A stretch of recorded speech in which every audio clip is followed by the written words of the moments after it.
자, 오늘 우리 8주차 공부가 되겠고요. 시편의 내용을 오늘 또 살펴보게 되겠습니다.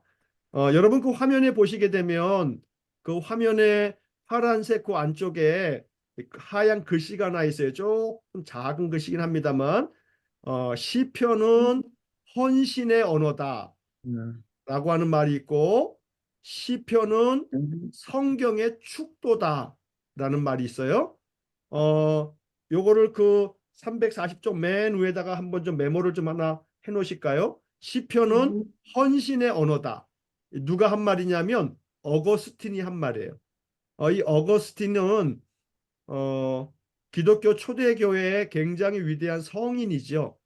그래서 시편은 헌신의 언어다. 그래서 이 시편의 말씀을 통해서 하나님 앞에 더 충성되고 헌신된 신자가 된다라고 하는 그런 의미로 어거스틴은 시편을 이렇게 표현을 했어요. 헌신의 언어다. 또 마틴 루터 종교 개혁자죠. 카톨릭에서부터 개신교회, 기독교회가 시작되게 만든 마틴 루터는 뭐라고 하냐면 시편은 성경의 축도다, 축도. 그래서 성경 전체의 66권 중에서도 하나님의 축복의 선포, 이게 시편이다라고 그렇게 이제 생각을 했어요. 그렇게 가르쳤어요. 그래서 이제 나름대로 시편은 뭐다? 어떤 것이다 라고 하는 이제 내 나름대로의 어떤 그런 해석, 그러니까 시편이 150편까지 돼 있고 시편이 성경에서 제일 많은 분량을 차지하고 있지만 시편을 읽고 또 읽고 또 읽고 수없이 읽다 보면 시편은 어떤 거구나 라고 이렇게 내 마음속에 깨달아지는 것이 있다는 거죠. 그래서 우리가 통독을 하게 되면 이제 통독이 내일인가가 시편 150편까지 이제 또 끝나게 돼요. 그래서 통독 1년 하는 동안에 시편을 두 번 하고 두 번 반인가 이렇게 읽게 되어지는데 그래서 시편은 헌신의 언어고 시편은 성경의 축도다라고 하는 유명한 말이 있어서 제가 여기다 좀 이렇게 써놔 봤습니다. 자, 그 다음 보시게 되면 교재 내용들을 제가 좀 이제 몇 가지 좀 정리를 해보면 자, 시편은 누가 썼느냐?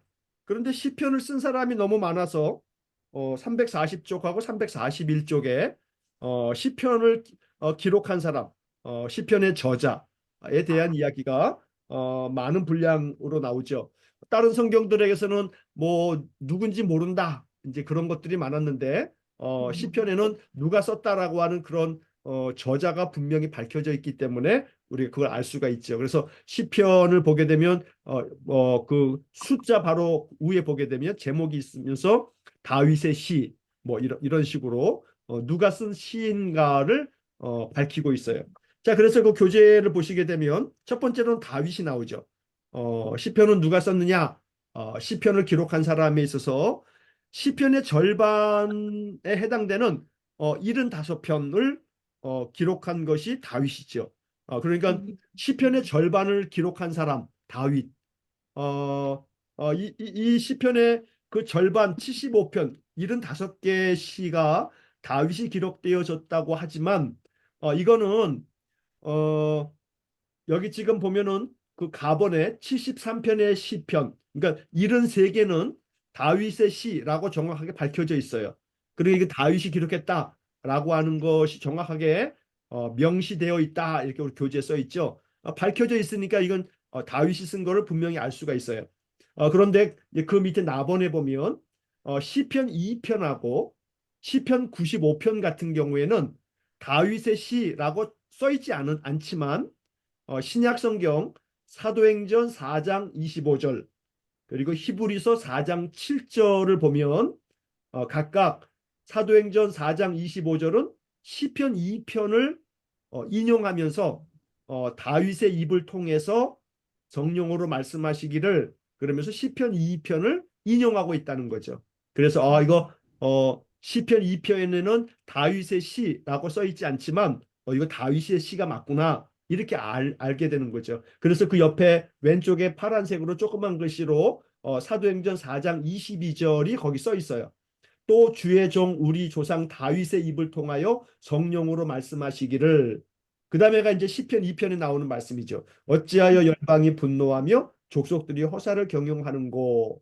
그래서 시편 2편에는 다윗의 시라고 하는 그런 표현이 없지만 사도행전 4장 25절을 봤더니 이거 다윗의 시라고 어, 이야기가 되고 있으니까 이건 다윗의 시야. 이런 식으로 해서 시편 2편, 그다음에 시편 95편도 히브리서 4장 7절의 말씀에 보면 이거 다윗의 글이라고 이렇게 써 있기 때문에 신약 성경이 알려주는 대로 시편 2편, 95편도 다윗의 시다. 이렇게 해서 이제 75개가 다윗이 기록한 시다라고 우리가 이제 알게 되는 거죠.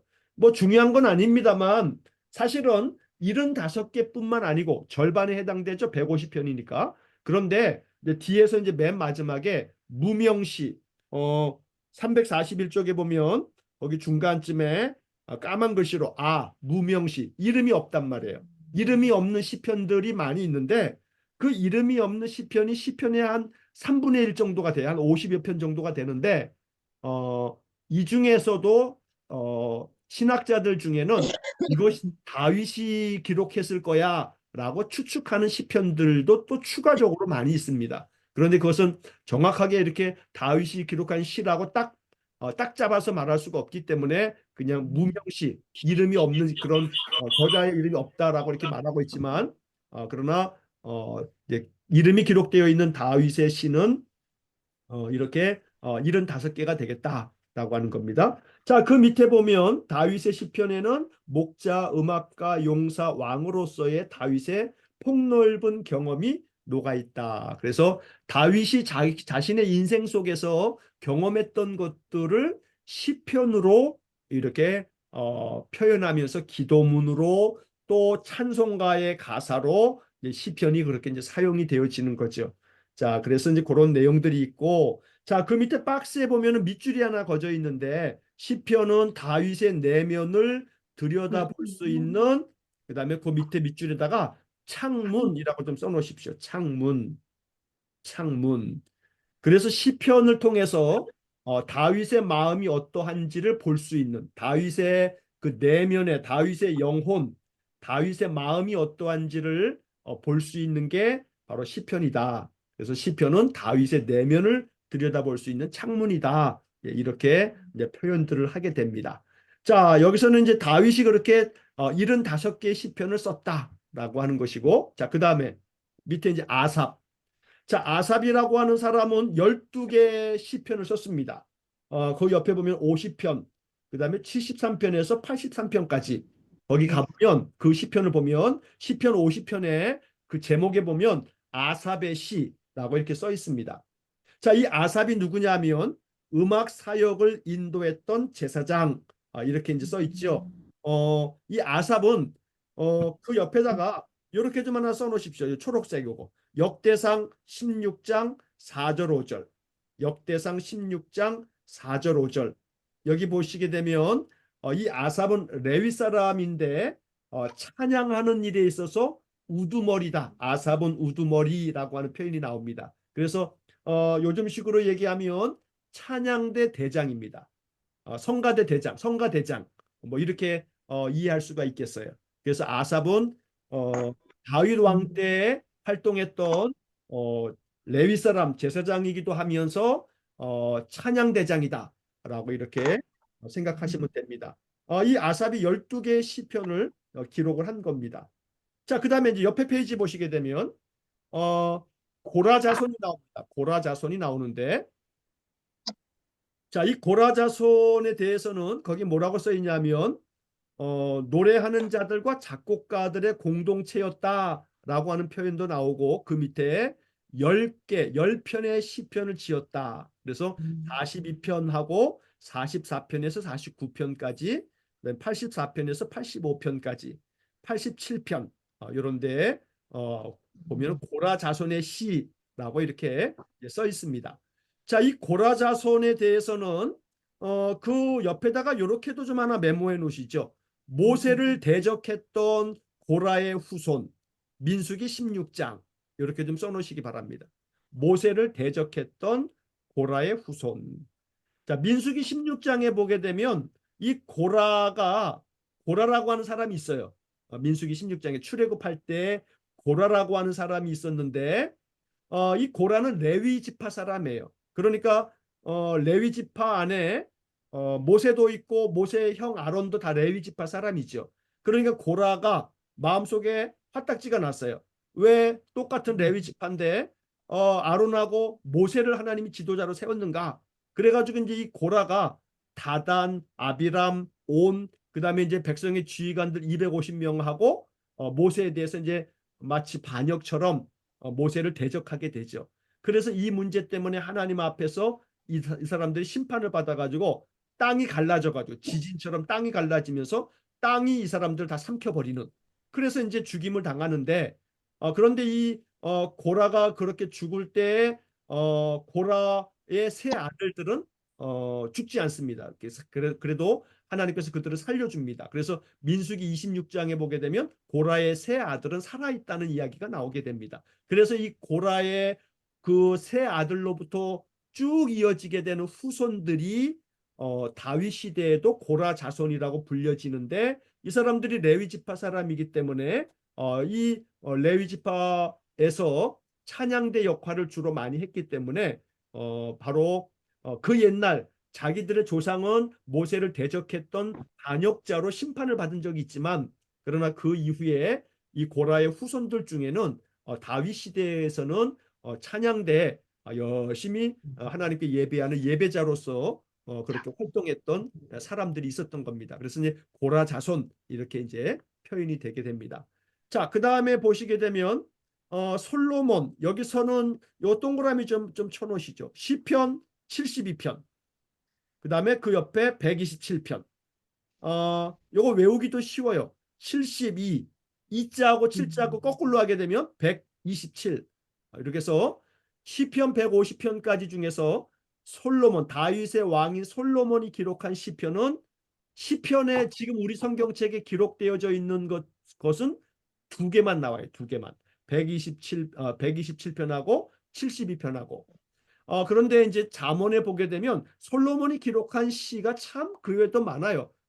이 열왕기상에도 보면 이 솔로몬이 기록한 시가 참 굉장히 많다는 그런 표현도 나오는데, 그런데 시편에는 72편하고 127편 딱 두 개만 이렇게 기록되어져 있습니다.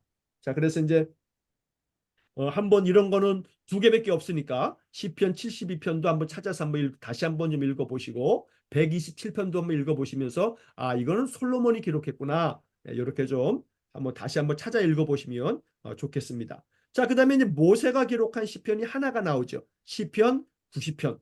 여기다가도 좀 동그라미를 좀 쳐놓으셔서 시편 150편까지 중에서 이렇게 좀 몇 개 안 되는 거, 솔로몬의 시 그럼 72편, 127편, 모세의 시 그럼 90편, 이렇게 좀 기억을 하면 좋겠습니다. 자, 그 다음에 그 밑에 보면 헤만이라고 하는 사람이 또 나오는데 이 사람도 역시 마찬가지로 다윗 시대, 다윗 왕 때 활동했던 제사장을 도와서 찬양을 했던 그 찬양대원이라고도 말할 수가 있습니다. 고라 자손 중에 한 사람이라고도 써 있는데 시편 88편 하나를 기록했습니다. 그래서 헤만의 시라고 이렇게 나오기도 합니다. 자, 그래서 이제 헤만은 찬송하는 자다. 그래서 이제 역대상 6장 33절에 이렇게 헤만은 찬송하는 자라라고 하는 그런 표현이 나오기도 합니다. 그러니까 다윗 시대에 활동했던 찬양대원이다 라고 이렇게 볼 수도 있는 거죠. 자, 그 다음에 에단이라고 하는 사람도 나옵니다. 에단. 시편 89편에 보면 에단의 시가 나오는데 에단은 사실은 많이 알려져 있지 않은 사람입니다. 그런데 이제 열왕기상 4장 31절에 보면 이 에담에 대해서 솔로몬의 지혜를 말하면서 이 에담보다 솔로몬의 지혜가 더 낫다. 그래서 이제 이 에단 그러면 지혜로운 사람 중에 대표적인 사람으로 아마 많이 이렇게 사람들의 칭찬을 받았던 그런 지혜자였다는 것을 열왕기상 4장 31절에서 말하고 있습니다. 이런 것들은 뭐 그렇게 중요한 거 아니니까 지나가도 되겠습니다. 자, 그다음에 무명시라고 되어 있지만 이름이 없는 겁니다. 이름이 누가 기록한지가 밝혀져 있지 않은 그런 시가 시편의 한 3분의 1에 해당된다. 그러니까 150편의 3분의 1이니까 한 50개 정도는 누가 기록했는지가 나와 있지 않다는 거죠. 아까 말씀드린 것처럼 이 누가 기록했는지 저자가 누구인지 모르는 이 시편들 중에도 다윗의 시라고 추측할 수 있는 시가 많이 있다. 요 정도로만 우리가 지나가면 되겠습니다. 자, 그래서 지금 여기 보는 것처럼 시편의 절반은 다윗이 기록했다. 그리고 나머지는 뭐 아삽, 고라자손, 솔로몬, 모세, 뭐 헤만, 에단 뭐 이런 사람들이 기록했다라고 하는 것만 그냥 한번 공부하면서 우리가 지나가면 되겠습니다. 자, 그 다음에 보시면 언제 기록됐는가라고 하는 부분에서 모세의 때, 모세가 시편 90편을 썼으니까 자, 모세의 때가 언제냐 하면 모세가 시편 90편을 기록할 때가 시편 90편을 잠시만요. 시편 90편을 기록할 때가 모세가 거의 연세가 많아서 이제 거의 뭐 죽음을 앞두고 그렇게라고 할 수 있을 텐데 이게 주전 어, 1410년경쯤이 됩니다. 1410년경쯤이 되는데 그만큼 1400 주전 1400년부터 시작해 가지고 포로 귀환 시기 이 포로 귀환 시기는 우리가 바벨론에서 70년 포로 생활하고 돌아왔을 때 그때가 수룹바벨에 의해서 1차 귀환, 에스라에 의해서 2차 귀환, 그다음에 느헤미야에 의해서 3차 귀환.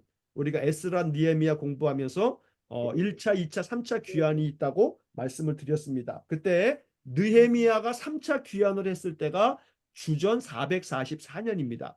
그러니까 모세가 활동했던 때가 주전 1400년대 그리고 느헤미야가 활동했던 때가 400년대 그러니까 거의 한 약 1000년 정도의 기간이 소요가 되는 거죠. 그러니까 시편 90편 한 편이긴 하지만 이 시편에는 주전 1440년대에 기록된 것도 있고 440년에 기록된 것도 있다. 그러니까 거의 끝에서 끝까지 하게 되면 1000년 정도의 시간의 기록이 담겨져 있다라고 이렇게 말할 수가 있고 어떤 주제를 다루고 있냐면 창조로부터 시작해서 족장 시대 아브라함, 이삭, 야곱, 요셉의 그런 이야기, 그다음에 왕들의 이야기, 신정 시대는 이제 출애굽하면서 이제 사사 시대까지, 그다음에 왕정 시대, 통일 왕국하고 분열 왕국 시대, 그다음에 이제 포로로 잡혀갔을 때 포로 시대하고 포로 이후의 시대에 대한 광범위한 그런 이야기들이 시편에 담겨져 있습니다. 그래서 시편은 이스라엘 전체 역사를 담고 있는 그런 책이다라고도 이렇게 말할 수가 있습니다. 요 내용은 제가 이제 끝날 때 요거에 대한 이야기를 한 번 더 좀 부연해서 말씀을 좀 드릴 겁니다. 자, 그 뒷페이지 넘기시게 되면 시편은 어디에서 장소적인 그런 공간적인 배경이 어디냐? 주로 다 이스라엘을 배경으로 하는 거죠. 다 이스라엘 사람들이 가나안 땅에서 살게 되는 그런 것을 이야기를 하고 있기 때문에 자, 그다음에 이제 무엇을 다루고 있는가라고 하는 부분에서 거기 밑에 보시게 되면 첫 번째 주제가 하나만 나와요. 예배. 여기다가 빨간 펜으로 뭐 네모를 치시든지 그 앞에다가 별표도 좀 몇 개 좀 쳐놓으시고 예배. 예배. 시편은 그래서 뭐라고도 부르냐면 예배의 책이라고도 부릅니다. 예배의 책. 물론 우리가 예배의 책 하게 되면은 뭐가 떠오르냐면 레위기가 떠오르죠. 레위기도 예배의 책이거든요. 예배를 가르쳐주는. 그러나 시편도 역시 마찬가지로 예배를 중심으로 한 주제를 다루고 있다. 그래서 다양한 그 여러 주제들 가운데서 공통되는 주제는 예배다라고 하는 그런 표현이 나오게 되고 자, 그래서 그 교재를 보시면 하나님은 당신이 어떤 분이신지 무슨 일을 해 오셨는지 무슨 일을 하실 것인지에 대해 찬양을 받으시기에 합당하신 분이시다. 그래서 이제 이스라엘 백성들이 시편을 통해서 하나님께 이제 예배하는 그런 내용들이 담겨져 있는 게 시편이다라고 이렇게 말할 수가 있는 겁니다. 자, 그래서 제가 여기 있다가 시편은 예배, 축제, 전쟁, 평화, 심판, 찬미, 슬픔의 노래, 애가, 창조, 출애굽, 참회, 순례, 메시아 예언 이런 다양한 주제들을 다루고 있습니다. 자, 거기 네모 박스에 보면은 맨 밑에 밑줄이 하나 있죠. 네모 박스의 맨 밑에 시편은 그의 백성을 돌보시는 강력한 사랑의 하나님에 대한 변하지 않는 신앙을 드러내는 데서 아름다운 화음 빨간색으로 제가 써놨습니다. 화음을 이뤄내고 있다. 이렇게 써놓으시고 요 네모 박스는 한번 시간 되실 때 한번 읽어보시면 좋겠습니다. 자, 이제 중요한 것이 이제 그 다음의 내용들인데 이제 내용에 있어서 시편에 나타난 예수 그리스도라고 하는 그런 얘기들인데 시편에는 다양한 주제들이 담겨져 있지만 이렇게 분류하기도 해요. 우리 교재에서는 지금 여기 이제 크게는 네 가지 이야기를 하고 있어요. 네 가지 이야기를 하고 있는데 뒤에 이제 그 다섯 번째 거 메시아 예언도 있습니다만 자 먼저 342쪽에 그 맨 밑에 쪽에 보면 파란 글씨가 돼 있죠. 왕이신 예수 그리스도. 여기 왕이라고 하는 말에다가 빨간 펜으로 동그라미 하나 딱 확실하게 딱 쳐놓으시기 바랍니다. 왕이신 예수 그리스도. 시편은 메시아에 대한 여러 얘기를 하고 있는데 왕이신 하나님, 왕이신 메시아 이런 얘기를 많이 하게 됩니다. 그런데 먼저 이제 그 순서부터만 먼저 보면 자 그래서 그 밑에 보면 2편, 18편, 20편, 21편 그 다음에 건너편에 가서 343쪽에 24편, 47편, 110편, 132편 이렇게 나와 있는데 이런 시편들이 메시아는 왕이시다, 여호와는 왕이시다 라고 하는 그런 주제들을 담고 있다라고 말하는 겁니다. 자, 이게 요거는 그냥 이렇게 지나가도 되겠어요. 그냥. 자, 더 중요한 게 뒤에 있기 때문에. 자, 그 다음에 343쪽에 두 번째 보면 종이신 예수 그리스도.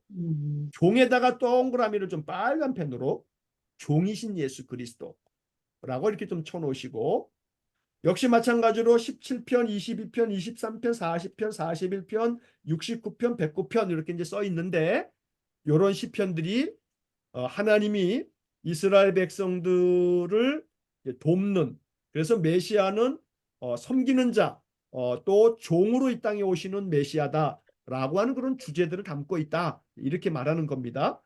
자, 이것도 그냥 이렇게 지나가시고 자, 그 밑에 보면 세 번째 인자이신 예수 그리스도 인자 여기서 인자는 요 한자가 요겁니다. 사람의 아들 사람이라는 게 사람 그래서 우리와 같이 사람으로 이 땅에 오신 메시아 그리스도를 얘기하는 그런 시편들이 있다라고 그렇게 얘기하는 거고 마지막에 하나님의 아들 예수 그리스도 메시아 대신 하나님의 아들로서 신성을 가지고 있는 메시아 뭐 이런 주제를 다루고 있다 이렇게 말하는 겁니다. 자 이거는 이 교재가 이렇게 시편을 바라보고 있는 겁니다. 그런데 이제 옆에다가 이제 하나 더 쓸 것은 뭐냐면 다시 342쪽에 왕이신 예수 그리스도 옆에다가 제가 이렇게 초록색으로 써놨죠. 요거는 마태복음. 마태복음은 예수님을 왕이신 예수님으로 표현합니다. 그래서 예를 들어서 마태복음 1장 1절에 아브라함과 다윗의 자손 다윗이 왕이거든요. 위대한 왕이잖아요. 그래서 예수님은 왕의 후손이다. 그리고 마태복음 2장 2절에 보면 유대인의 왕으로 나신 이가 어디 계시냐 하고 동방 박사들이 왕을 찾아오죠. 이런 것처럼 마태복음은 예수님을 왕으로 묘사하고 있어요. 왕으로. 시편에도 그런 얘기가 있다는 거예요. 자, 그 다음에 343쪽에는 종이신 예수 그리스도 옆에다가는 마가복음 이렇게 좀 써놓으십시오. 마가복음. 뭐 적을 필요까지는 없습니다. 그냥 그렇게 들으시기만 하면 됩니다. 이거는 예를 들어 마가복음 10장 45절에 인자가 온 것은 섬김을 받으려 함이 아니라 도리어 섬기려 하고 자기 목숨을 많은 사람의 대속물로 주려 함이니라. 이 종이죠, 종. 섬기는 자는 종이란 말이에요. 그래서 메시아 예수님이 종으로 오셨다. 섬기는 자로 오셨다. 이게 마가복음에서 예수님을 표현하는 그런 표현법이거든요. 그런데 시편에도 그런 게 나온다는 거예요. 자, 그다음에 세 번째 인자이신 그리스도, 인자이신 예수 그리스도. 인자이신 그리스도 옆에다가는 누가복음 이렇게 써놓으십시오. 누가복음. 여기에는 인성이라고 우리와 같은 사람이시다 그런 거예요. 예수 그리스도의 인성을 가지고 계신다. 그 다음에 그 밑에 하나님의 아들 예수 그리스도, 하나님의 아들 그리스도 옆에다가는 요한복음이라고 좀 써놓으시고, 이거는 메시아, 예수님은 하나님의 아들이다. 그래서 나와 아버지는 하나다. 그리고 이제 하나님에 대한 그 이야기를 하면서 나는 하나님의 아들이다라고 하는 그런 주제가 요한복음에 나와 있습니다. 그래서 이제 우리 교재에서 이렇게 시편을 본다. 신학자들 중에 이제 시편을 이렇게 분류하고 있는 그런 학자들도 있기 때문에 이런 내용을 담아두고 있는 겁니다. 근데 이거 그닥 중요하지 않으니까 이거 지나가시기 바랍니다. 자, 건너뛰시면 344쪽. 자, 이 344쪽에 이제 중요한 내용이 나옵니다. 자, 이 344쪽에 5번. 자, 시편에서 어쩌면 가장 중요한 것은 시편에는 수많은 메시아 예언이 있고 여기 메시아 예언에다가 빨간 펜으로 네모를 좀 딱 쳐놓으십시오. 메시아 예언.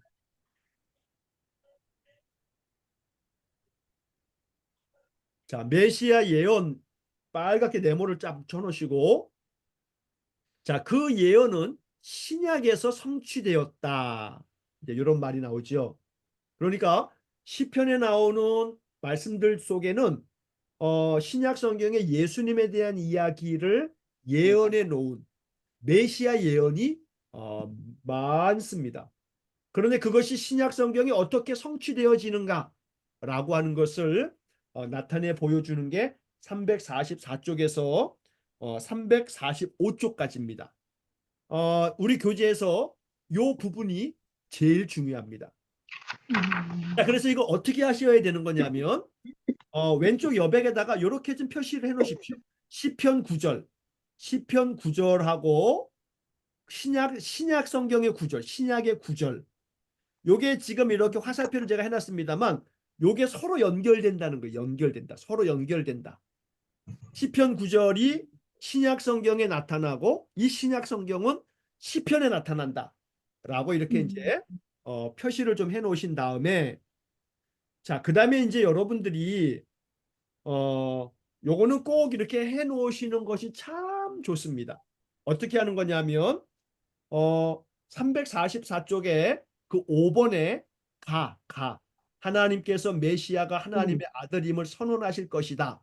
그 옆에 뭐가 나오냐면 시편 2편 7절이 나오죠. 그 다음에 그 옆에 뭐가 나오냐면 마태복음 3장 17절이 나옵니다. 자, 마태복음 3장 17절 옆에다가 히브리서 5장 5절 요것도 좀 하나 써놓으십시오. 히브리서 5장 5절 마태복음 3장 17절 옆에다가 히브리서 5장 5절 이렇게 좀 써놓으시기 바랍니다. 자, 그렇게 한 다음에 이제 여러분들이 여러분 성경책에다가 작업을 좀 해놓으실 게 있어요. 작업을.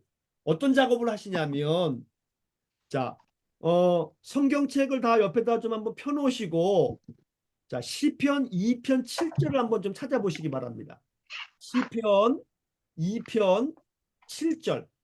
여러분 성경책에다가 성경책을 찾는 겁니다. 시편 2편 7절 한번 다 찾아보시기 바랍니다. 자, 시편 2편 7절을 찾으신 다음에 자, 찾으셨으면 시편 2편 7절. 자, 한 번만 연습하는 겁니다. 자, 시편 2편 7절을 찾으셨으면 그 구절 옆에다가 시편 2편 7편 옆에다가 조그만 글씨로 마 3, 17 마태복음 3장 17절 약자로 마 그다음에 3 땡땡 17 이렇게 조그만 글씨로 써두는 겁니다. 시편 2편 7절을 찾으셨죠? 그러면 그 옆에다가 조그만 글씨로 마 3장 17절 그 다음에 좀 아까 제가 알려드렸죠? 히브리서 히 5장 5절 이렇게 조그맣게 옆에다가 써두시는 겁니다. 자, 시편 2편 7절을 성경을 찾으신 다음에 그 시편 2편 7절 옆에다가 조그만 성경책 그 옆에다가 조그만 글씨로 마 3장 17절, 히브리서 히 5장 5절 이렇게 써 주시는 겁니다. 자, 이렇게 쓰시고 5장 5장 19절이요. 마태복음 5장 3장 17절, 히브리서 5장 5절. 히브리서 히 5 땡땡 5. 히브리서 5장 5절. 이렇게 좀 써 두시는 겁니다. 성경책에다 쓰시는 겁니다. 예. 자, 그러면 저 시편 2편 7절 한번 읽어보겠습니다. 같이 읽겠습니다. 내가 여호와의 명령을 전하노라. 여호와께서 내게 이르시되 너는 내 아들이라. 오늘 내가 너를 낳았도다. 아멘. 시편 2편 7절에 너는 내 아들이라. 요 구절이 나오죠. 오늘 내가 너를 낳았도다. 요런 말씀이 나와요. 자, 그러면 좀 아까 이제 마태복음 3장 17절, 히브리서 5장 5절을 써 놓으셨으면 자, 신약 성경으로 넘어가셔서 마태복음 3장 17절을 한번 펴 보세요. 마태복음 3장 17절. 마태복음 3장 17절. 자, 신약 성경 마태복음 3장 17절을 성경을 찾으시는 겁니다. 자, 마태복음 3장 17절을 딱 찾으시면 다 찾으셨으면 제가 한번 읽어보겠습니다. 하늘로부터 소리가 있어 말씀하시되 이는 내 사랑하는 아들이요 내 기뻐하는 자라 하시니라 라고 하는 말씀이 나옵니다. 그러면 좀 아까 시편 2편 7절에서 너는 내 아들이라 너는 내 아들이라 라고 하는 구절이 시편 2편 7절에 나오는데 바로 이 마태복음 3장 17절에서는 예수님께서 세례 받으시고 올라오실 때 하늘에서 소리가 나기를 내 사랑하는 아들이요 내 아들이다 이런 말씀이 나오시면서 그다음에 내 기뻐하는 자다 이제 말씀이 나오는 거죠. 그래서 마태복음 3장 17절 그 성경 찾으셨으면 그 옆에다가 시편 2편 7절 시2 땡땡 7 이렇게 옆에다 써두시는 겁니다. 시2 땡땡 7 시편 2편 7절 마태복음 3장 17절 옆에다 써두시는 겁니다. 시2 땡땡 7 이렇게 시편 2편 7절 자, 마태복음 3장 17절 찾으셨으면 그 성경책 옆에다가 시편 2편 7절 이렇게 써두시는 겁니다. 쓸 때는 우리 교재에 나와 있는 방식으로 그다음에 숫자 2 땡땡 7 이렇게 자 써놓으셨으면 그 다음에 이제 한 번만 더 히브리서 5장 5절을 한번 찾아보시기 바랍니다. 히브리서 5장 5절 한 번만 해볼 겁니다. 이렇게 히브리서가 5장 5절 신약성경 히브리서 5장 5절 신약성경을 다 찾으셔가지고 히브리서를 찾으시기 바랍니다. 히브리서 5장 5절 히브리서 5장 5절 히브리서 5장 5절을 찾아보시면 자, 히브리서 5장 5절을 제가 한번 읽어보겠습니다. 또한 이와 같이 그리스도께서 대제사장 되심도 스스로 영광을 취하심이 아니요 오직 말씀하신 이가 그에게 이르시되 너는 내 아들이니 내가 오늘 너를 낳았다 하셨고 자 여기에 내가 오늘 너를 낳았다 내가 오늘 너를 낳았다 이게 시편 2편 7절에 나오는 말씀을 히브리서 5장 5절에서 사용하고 있는 겁니다. 인용하고 있는 거죠. 그래서 히브리서 5장 5절을 찾으셨으면 그 옆에다가 역시 마찬가지로 시편 2편 7절이라고 써놓는 겁니다. 시편 2편 7절 히브리서 5장 5절 옆에다가 5장 몇 절이에요? 히브리서 5장 5절 5장 5절. 히브리서 5장 5절을 찾으셔서 그 구절 옆에다가 조그만 글씨로 시편 2편 7절 이렇게 써두시는 겁니다. 자, 다 쓰셨나요? 네. 네. 자, 다 쓰셨으면 자, 이런 방식으로 그 밑에 나번, 교재 나번에 보시면 메시아가 어린이들에게 찬양을 받으실 것이다. 그 옆에 시편 8편 2절. 그다음에 신약 성경에는 이 얘기가 어디 나오냐면 마태복음 21장 15절 16절이 나와요. 자, 그럼 어떻게 하는 거냐면 시편 8편 2절을 찾으신 다음에 거기다가는 뭐라고 써요?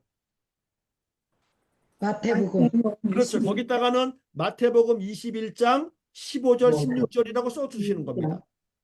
자, 그다음에 마태복음 21장 15절 16절을 찾으신 다음에 한번 읽어보시고 그 옆에다가는 뭐라고 써요? 시편 그렇죠. 8편. 그렇죠. 시편 8편 2절을 쓰는 거예요. 숫자로. 시편 8편 2절을 쓰시는 겁니다. 자, 이렇게 해가지고 거기 나와 있는 시편 지금 344쪽부터 345쪽까지 전체 몇 개가 나오냐면 27개입니다. 27개. 27개. 자, 그런데 예를 들어 다번에 보시면 다번 모든 것들이 메시아의 발 아래 복종될 것이다. 시편 8편 6절. 그러면 시편 8편 6절 옆에다가는 히브리서 2장 8절을 쓰는 거고 히브리서 2장 8절을 찾으셔가지고 거기다가는 시편 8편 6절을 써놓은 겁니다. 이렇게 해서 이 성경 구절들 여기 나와 있는 내용들을 하나씩 한 번씩 읽어본 다음에 성경을 찾아가지고 시편에다가는 그 옆에 있는 신약 성경을 옆에다 써놓고 신약 성경에 가서는 그 옆에 있는 시편의 내용을 몇 장, 시편 몇 편, 몇 절 이렇게 메모를 해두시는 겁니다. 자, 이게 시편 공부에서 제일 중요합니다. 이게 제일 중요합니다. 그래서 여러분들이 344쪽에서 345쪽에 나오는 345쪽까지 나오는 27가지의 이 메시아 예언에 대해서 신약 성경을 한번 다 찾아보는 것이 시편 150편까지의 내용을 공부하는 것에 있어서 가장 중요한 공부가 됩니다. 자, 그래서 우리가 신학교에서 이제 신학을 공부할 때 시편을 공부하게 될 때는 어김없이 지금 이 작업을 합니다. 그래서 이거 표로도 만들어 보고요. 이걸 직접 다 씁니다. 아예 노트에다가 숙제가 뭐냐면 시편 지금 여기 27가지가 나오는데 가부터 여기 포까지 344쪽에 345쪽 여기 지금 27가지의 내용이 나오는데 시편의 말씀을 다 쓰고 그 다음에 시편 말씀 옆에다가 신약의 말씀을 지금 옆에 나와 있는 신약의 말씀을 두 개를 이렇게 비교해 가면서 다 옮겨 쓰는 겁니다. 노트에다가. 그래가지고 그거를 제출하는 게 손으로 다 써가지고 제출하는 게 숙제일 때가 있습니다. 그래서 그만큼 시편 공부에서 344쪽하고 345쪽이 굉장히 중요하다. 마음 같아서는 여러분들에게 그 숙제를 내드리고 싶지만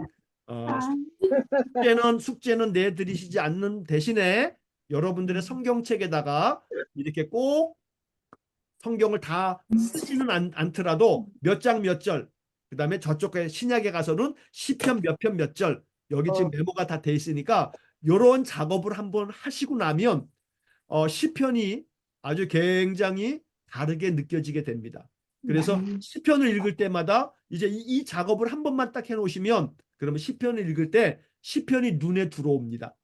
시편은 메시아, 예수님에 대한 이야기를 하고 있구나 라고 하는 것을 알 수가 있다는 겁니다. 그래서 이 작업이 굉장히 중요하기 때문에 여러분들이 이걸 꼭 한 번씩 해보시면 참 좋겠습니다. 자, 이제 그 다음으로 넘기셔서 346쪽. 자, 어떻게 하면 내용은 아시겠죠? 네. 네. 자, 346쪽. 자, 핵심 구절은 두 개만 제시가 되어 있는데, 요거는 이제 이 교재를 만드신 분이, 교재를 만든 이 팀에서 이 두 개를 골라놨던 거고, 뭐 이것만이겠습니까? 시편에 더 좋은 핵심 구절이 얼마나 많은데요. 그래서 요거는 그냥 이 교재에서 이렇게 해놓은 거다라고 이렇게 생각하시면서 시편 19편 14절 나의 반석이시오 나의 구속자이신 여호와여, 내 입의 말과 마음의 묵상이 주님 앞에 연락되기를 원하나이다. 시편 150편 6절 맨 마지막 구절, 호흡이 있는 자마다 여호와를 찬양할지어다 할렐루야. 그러면서 시편이 끝나게 됩니다. 물론 시편 1편도 굉장히 중요한 핵심 구절이죠. 시편의 서론이기도 하고 시편의 결론이기도 합니다. 그래서 시편의 핵심 구절은 어떤 구절을 중요하게 여기느냐에 따라서 뭐 사람마다 다 다릅니다. 그러나 이제 교재에서는 이렇게 써 있다라고만 그냥 이해하시고 넘어가면 되겠습니다. 자, 그 다음에 요건 별로 그닥 그렇게 중요한 건 아니지만 책에 나와 있으니까 한번 설명만 드리겠습니다. 시편은 히브리 시다. 구약 성경이 히브리어로 기록되어져 있는 그런 히브리어 시다 시. 그다음에 시편은 5권으로 되어져 있는데 이 5권이 모여서 한 권이 된 책이다. 이런 말이 나와요. 자, 요거는 조금 이따가 제가 다시 메모를 해야 될 거기 때문에 요건 다시 이따가 말씀드릴게요. 시편은 그 안에 5권이 있어요. 5권이. 시편 안에 5권이 있어요. 요건 조금 이따 말씀드리겠습니다. 자, 그다음에 그 밑에 보시면 3번에 알파벳 시가 9편 있다. 그래가지고 그 밑에 9편, 10편, 25편, 34편 이렇게 해서 145편까지 9개의 이 시는 알파벳 시다. 이런 말이 나와요. 이게 무슨 말이냐면 이거 그러게 알 것도 없는 얘기긴 한데 책에 나와 있으니까 설명만 드리겠습니다. 알파벳이 A, B, C, D, E, F, G 이렇게 되어 있는데 이 예를 들어 시편 9편을 보면요. 이 시편 9편이 히브리어 성경으로 보면 히브리어에도 알렙, 베트, 김멜, 베드 해가지고 이제 히브리어 알파벳이 있어요. 영어로 말하면 A, B, C, D 이렇게 쫙 Z까지 있어요. 그런데 이 히브리어 성경으로 보면 시편 9편 같은 경우에 1절은 A로 시작돼요. 첫 단어가. 2절은 B로 시작돼요. 3절은 C로 시작되고요. 그래가지고 맨 마지막에 알파벳의 맨 마지막 Z로 시작하는 구절이 맨 마지막 구절이 되는 거예요. 이렇게 알파벳으로 의도적으로 그렇게 만들어 놓은 거예요. 예를 들면 우리식으로 하면 가나다라 마바사 이러면은 1절은 가로 시작하는 거예요. 시편의 첫 구절이 가. 그 다음에 2절은 나로 시작해. 글자가 나라고 하는 글씨로 시작하고 3절은 다라고 하는 글씨로 시작하는 거예요. 그래가지고 그 첫 구절을 쫙 보면 가나다라 마바사 뭐 이런 식으로 되어져 있다는 거죠. 그러니까 아주 굉장히 형식을 굉장히 생각하면서 만든 시다. 뭐 이런 것도 있다. 뭐 그런 겁니다. 뭐 이거 별로 중요하지 않으니까 알파벳 시가 그런 거구나 하고 지나가면 되겠습니다. 자, 여기서 이제 중요한 것은 맨 밑에 마번. 자, 마번에 어떤 내용이 나오냐면 다윗의 인생에서 만난 역사적인 사건들을 전제로 기록을 한 내용들이 나와요. 그래서 거기 보면 13편의 시편이 13개인데 이 13개의 시편이 다윗의 그 인생 중에 아주 중요한 사건들을 배경으로 하고 있어요. 자, 그래서 거기 밑에 가번에 보시면 사울의 잔혹한 추격을 받을 때 시편을 썼어요. 그게 뭐냐면 시편 59편. 근데 그 배경이 어디냐면 사무엘상 19장 11절이 배경이란 말이에요. 그래서 사무엘상 19장 11절에 가면 이런 사건들이 있는데 그 사건을 토대로 해서 다윗이 그때 썼던 시편이 뭐냐면 시편 59편. 자, 그다음에 맨 밑에 나번. 다윗이 블레셋 사람에게 잡혔을 때 그때 상황이 사무엘상 21장 11절에 나와요. 그런데 그때 다윗이 썼던 시편이 뭐냐면 시편 56편. 자, 그다음에 이제 347쪽. 교재 347쪽에 보면 맨 위에 다윗이 아비멜렉 앞에서 미친 채 있을 때 블레셋의 아비멜렉에게 망명 갔을 때 이 아비멜렉 왕 앞에서 다윗이 막 침을 흘리면서 미친 사람 행세를 한단 말이에요. 그래가지고 가까스로 블레셋에서 도망쳐 나오죠. 자, 그때 이야기가 사무엘상 21장 13절에 나오는데 이때 기록한 시편이 시편 34편. 자, 이런 식으로 다윗이 그 인생 중에 다윗의 그 주요 사건들이 나와요. 라번에 보면 다윗이 아둘람 굴에 도망했을 때, 그건 사무엘상 22장에 나오는 얘기인데, 이때 기록한 시편이 시편 142편. 자, 도액이라고 하는 사람이 사울 왕에게 다윗을 밀고 한단 말이에요. 다윗이 여기 숨어 있다 하고서 고발을 해요.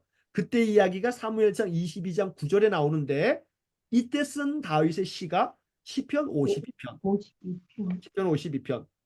자, 이런 식으로 해가지고 여기 쭉 보게 되면 13가지가 쭉 나와요.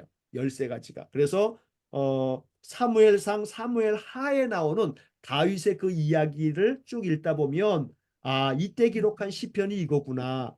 아, 이때 기록한 시편이 이거구나. 라고 하는 것을 알 수가 있어요. 자, 어, 여기서도 마찬가지로 여러분들이 이 시편이 150편까지, 시편이 어, 성경에서 제일 많은 분량을 차지하잖아요. 150편. 양이 제일 많아요. 자, 그런데 시편은 다윗의 그 인생 가운데서 경험되어졌던 것을 하나님 앞에 기도하면서 하나님 앞에 찬양하면서 만든 시란 말이죠.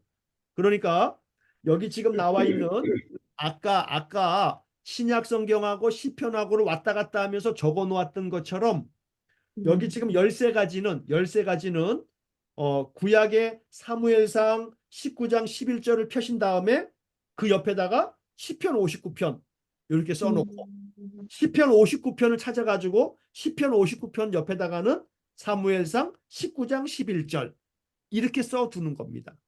써두기만 하시는 거예요. 써두기만. 외우라고는 안 해. 여러분 저기 신천지 같은 데서는 이런 거 다 외워가지고 시험 본단 말이에요. 예? 그 사람들은 시험까지 봐. 우리는 시험은 안 봐도 써두는 것만은 하자 이 말이야. 써두는 것만은. 그러니까 신천지 정말로 욕먹어야 할 사람들이긴 하지만, 그 사람들이 성경에 대한 열정만큼은 우리 이 기독교 신자들이 정말 발벗고 따라가도 못 따라가요. 그러니까 우리가 반성해야 돼. 그 사람들은 다 젊은 사람들이. 아니 젊은 사람뿐만 아니라 나이 든 사람도 많아요, 신천지. 나이 든 사람도 다 시험 보러 가. 그래가지고 달달달달 외워가지고 시험을 본단 말이지. 그러니까 이 신천지에 빠져든 사람들이 이 참 어리석고 짝이 없는 참 안타까운 그런 사람들이지만, 그들이 신천지에서 배우는 그 성경이 잘못된 성경을 배우는 건데도 그렇게 열심을 낸다 이 말이죠.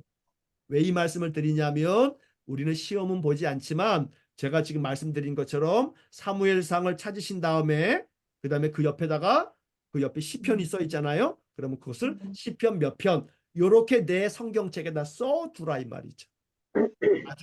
나중에 내가 성경을 볼 때도 예를 들어서 사무엘상 21장 13절을 딱 읽을 때에는 그 옆에 뭐라고 써 있냐면 시편 34편 이렇게 써 있다 이 말이죠. 내가 써두면.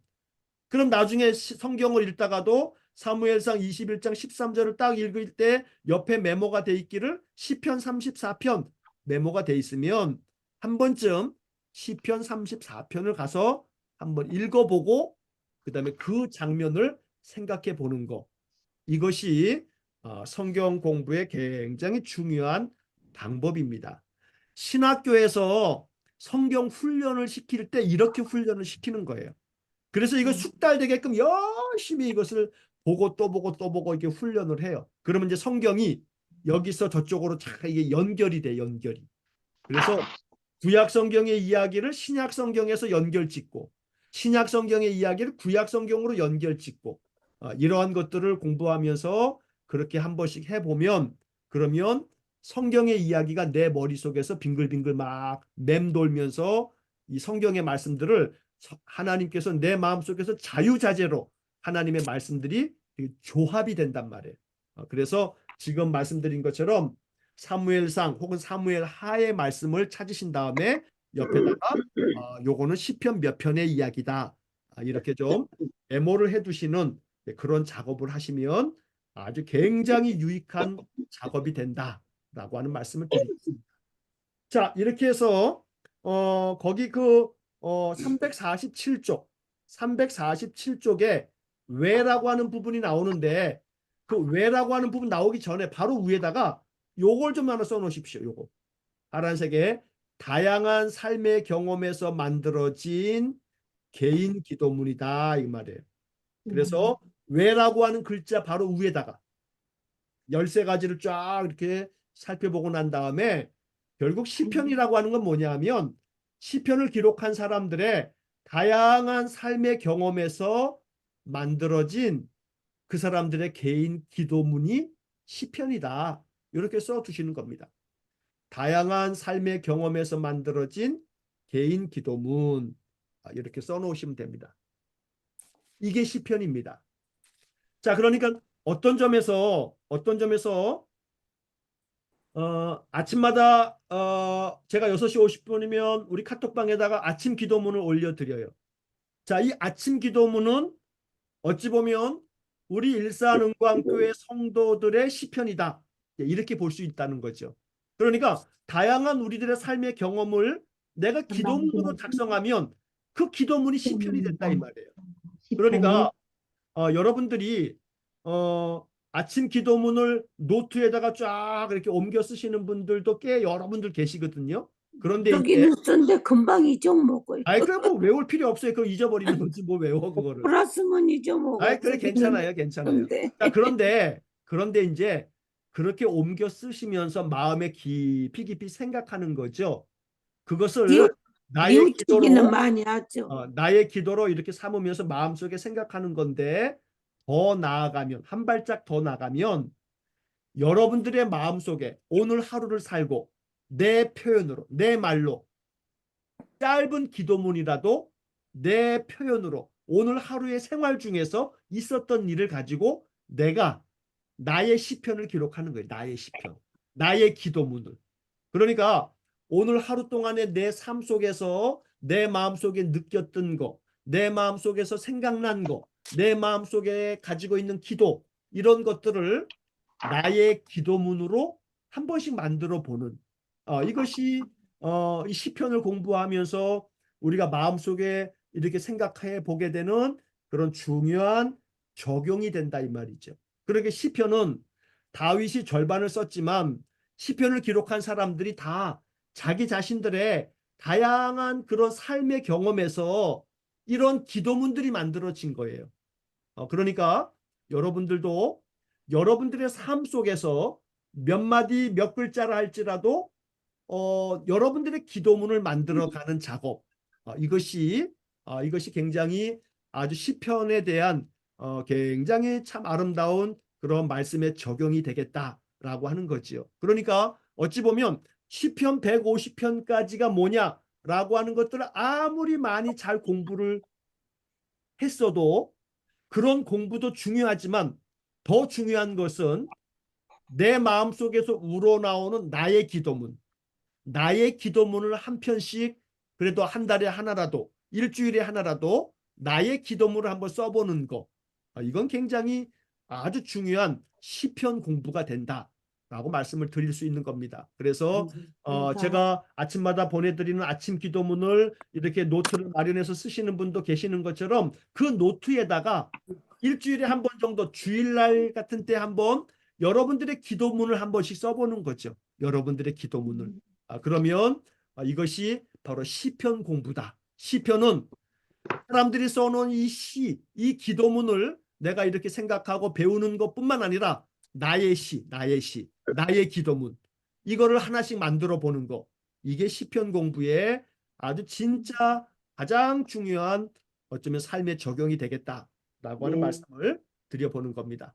자, 그 다음에 이제 마지막에는 시편은 왕정 시대에 성전 찬송가로 사용되기 위해 편집되었다. 이런 말이 나옵니다. 자, 여기 이제 편집되었다라고 하는 이런 말도 나오지 않습니까?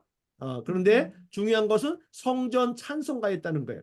여기다가 빨간 펜으로 네모를 하나 좀 쳐놓으십시오. 성전 찬송가였다. 그래서 이제 그 당시에 다윗의 시대에는 악기들을 가지고서 악기에 맞춰서 연주를 하면서 이 시편의 가사들을 가지고 찬송을 불렀던 찬송가 가사였다라고도 이렇게 말할 수가 있다는 겁니다. 그래서 예배를 위해서 만들어진 것이 이런 시편이다라고도 이렇게 말할 수가 있겠다라는 것이요. 자, 그래서 그 밑에 내용들은 그냥 한 번씩 참고를 해보시면 되겠고요. 자, 이렇게 해서 교재는 끝나게 되는데 그 뒤에를 넘겨보시면 348쪽을 보시면 348쪽, 349쪽에 보면 조그만 글씨로 1편서부터 150편까지 각각의 그 시편들이 어떤 주제와 주제로 되어 있는지가 쫙 써 있어요. 근데 글씨가 조그맣기 때문에 스트레스 받지 마시고, 눈 아파. 그러니까 그냥 그거는 이런 게 있네 하고 여기신 다음에 여기서 이제 한 가지 메모할 것은 뭐가 있냐면 거기 어 글씨는 이렇게 삐뚤어져 있지만 세로로 돼 있잖아요. 거기에 1권, 네. 제1권, 제1권 어디서부터 어디까지가 제1권이에요? 1편에서 41편까지가 제1권. 41편. 제1권이에요. 그렇죠. 자, 그래서 여러분들 성경책에 시편 1편을 딱 가서 찾아보시면 그 시편 1편 위에 뭐라고 써 있냐면 제1권 이렇게 써요. 제1권. 그렇게 써 있어요. 그다음에 예. 시편 42편을 찾아가시면 시편 42편 그 바로 앞에 뭐라고 써 있냐면 제2권 써 있어요. 제2권. 제. 자, 그다음에 시편 73편.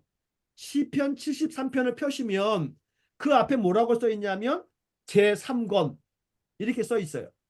그다음에 시편 90편에 가보면 제4권, 그리고 시편 107편에 가보면 제5권 이렇게 써 있단 말이에요. 써 있어요, 안 써 있어요? 써 있어요. 써 있죠. 자, 그러면 여러분 교재 349쪽 349쪽 위에 여백이 있죠, 하얗게. 자, 이 하얀 여백에다가 지금 쓰지 마시고 자, 제가 요거를 지금 보이는 화면을 제가 조금 이따 수업 끝나고 요거를 제가 우리 카톡방에다 올려드릴 겁니다. 요걸 올려드릴 거예요. 지금 보이는 화면을 지금 쓰지 마세요. 지금 쓰지 마시고 요거를 제가 올려드릴 거예요. 그러면 요 내용을, 자, 여기 보세요. 시편은 편집에 따른 분류, 어떻게 편집을 했느냐에 따라서 이렇게 분류가 된다는 거예요. 1권, 2권, 3권, 4권, 5권으로 분류를 해놨단 말이에요. 시편이. 그래서 시편 1편에 가보면 앞에 1권이라고 써 있고 42편에 가면은 2권 이렇게 써 있고 73편에 가보면 3권 이렇게 써 있다고요. 자, 그런데 이렇게 해서 시편은 150편인데 여기 보는 것처럼 1권, 2권, 3권, 4권, 5권 5개로 돼 있어요. 5개. 성경학자들이 연구를 해보니까 이 시편을 편집해가지고 150개만 만들었잖아요. 150개. 시편이 150개만 있는 거 아니잖아요. 다윗이 더 많이 썼을 거고 솔로몬은 무지무지하게 많이 썼어요. 근데 유대인 랍비들이 성경을 이렇게 정경으로 지금 우리의 성경으로 만들면서 그 중에서 150개만 추렸어. 150개만 편집을 한 거예요. 그런데 그 150개 중에서도 순서를 어떻게 정하냐 이 말이에요. 1편부터 150편까지 이 순서가 150개가 있는데 이 150개를 어떤 것부터 순서대로 쫙 편집을 했을 거 아니겠어요? 근데 그 편집해 놓은 것이 의도가 있다. 의도가. 그래서 연구를 해봤더니 제1권은 창세기의 내용을 그리고 있다는 거예요. 그래서 창세기 창조 이야기가 시편 1편서부터 41편까지의 그 내용 속에 흐르고 있더라. 42편부터 72편까지 제2권은 구원의 이야기가 많이 나오죠. 구원의 이야기. 그러니까 이건 출애굽기를 생각하면서 이렇게 순서를 정해놓은 모양이다. 그 다음에 73편에서 89편까지는 예배에 대한 이야기가 많더라 이 말이에요. 하나님에게 예배하는 이 성소에 대한 이야기가 나오고, 그래서 이거는 레위기를 생각하면서 순서를 정했나 보다. 그 다음에 90편에서부터 106편까지는 인생들의 방황하는 이야기, 하나님께서 그 인생들을 통치하는 이야기. 이거는 민수기를 생각하면서 이 4권에 나오는 90편부터 106편까지 이렇게 순서를 정한 모양이다. 그 다음에 시편 107편에서 150편까지를 보면 하나님의 말씀, 예를 들어서 시편 119편 이런 것처럼 하나님의 말씀, 하나님을 찬양하는 것, 그래서 이런 것들은 신명기의 말씀을 생각하면서 편집을 한 모양이다. 이렇게 신학자들이 정리를 한 거예요. 그래서 요 내용은 중요하다면 중요한데 우리가 뭐 신앙생활 할 때 이것까지 알 필요는 없어요. 그러나 구약 성경 대학이니까 구약을 대학교에서 공부하는 거니까 요거를 내가 이제 캡처해가지고 요 사진을 올려드릴 거예요. 카톡방에다가 수업 끝나고. 그러면 349쪽에다가 위에 여백에다가 이렇게 여러분들이 요 글씨를 한번 다 옮겨 쓰시면 되겠다는 거예요. 자, 그 다음에 또 하나를 여백에다 또 쓰는 건데 뭘 쓰냐면 요것도 제가 올려드릴 거예요. 사진을 올려드릴 거예요. 지금 쓰실 필요 없어요. 자, 시편을 내용별로 분류를 하자면 5가지, 한 7가지가 나오는데 물론 그 외에도 있겠지만 크게는 덩어리로 얘기하면 7가지. 첫째는 제일 많이 나오는 게 탄원시. 하나님 나를 불쌍히 여겨주세요. 아이고 이 못된 놈들을 하나님 원수를 갚아주세요. 이렇게 개인적인 자기의 괴로움을 하나님 앞에 탄원하는 이야기 시편. 이게 제일 많이 나옵니다. 시편의 탄원시. 그 다음에는 하나님께 감사하는 감사 노래. 이게 그 다음으로 많이 나오고 그 다음에는 하나님을 찬양하는 찬양의 노래. 그 다음에 이제 제왕시라고 하는 건 뭐냐면 말 그대로 제왕, 왕에 대한 이야기가 나와요. 왕을 높이고 왕을 찬양하는 이야기. 여기서 왕은 그 당시에 이스라엘의 왕이기도 하지만 이 왕은 하나님이기도 하고 그리스도 예수님이기도 하고 이런 어떤 의미가 있고 그 다음에 순례시. 이 순례시라고 하는 것은 이스라엘 사람들이 1년에 3번이면 큰 절기가 있죠. 6월절, 그 다음에 7.7절, 그 다음에 초막절. 이 3절기가 되면 예루살렘에 무조건 가야 돼. 그래서 저 북쪽의 갈릴리 사람들도 이 3절기가 되면 예루살렘에 갔다 와야 되거든요. 이게 율법이야. 그래서 예루살렘까지 가는 길, 그 순례길에서 불렀던 노래. 그 다음에 시편에는 많은 지혜를 가르쳐주는 지혜시가 있고 우리가 좀 전에 살펴봤던 메시아에 대한 예언의 시편이 나와요.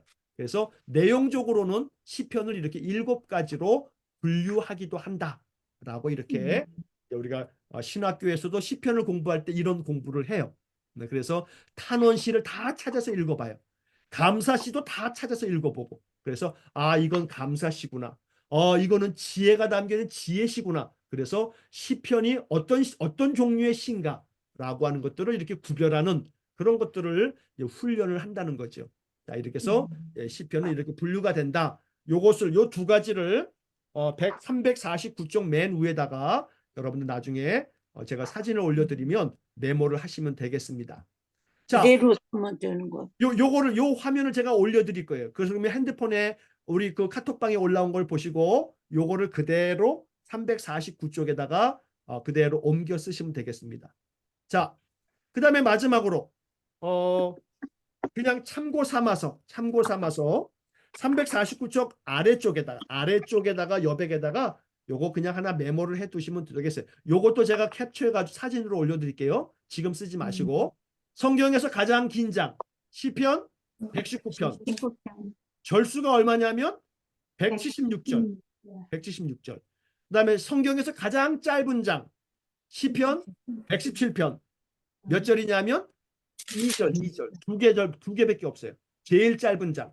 그 다음에 신약 성경에서 가장 많이 인용된 책 시편 몇 번이나 인용됐냐면 112번이 인용됐다.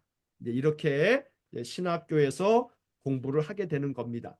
자, 그래서 요것도 역시 마찬가지로 제가 요거 캡처한 사진을 우리 카톡방에다 올려드릴 테니까 349쪽 밑에다가 이렇게 조그만 글씨로 한 번씩 메모를 해 놓으시면 좋겠습니다. 자, 이렇게 해서 우리 시편 공부를 마치고 제가 녹화를 중지하고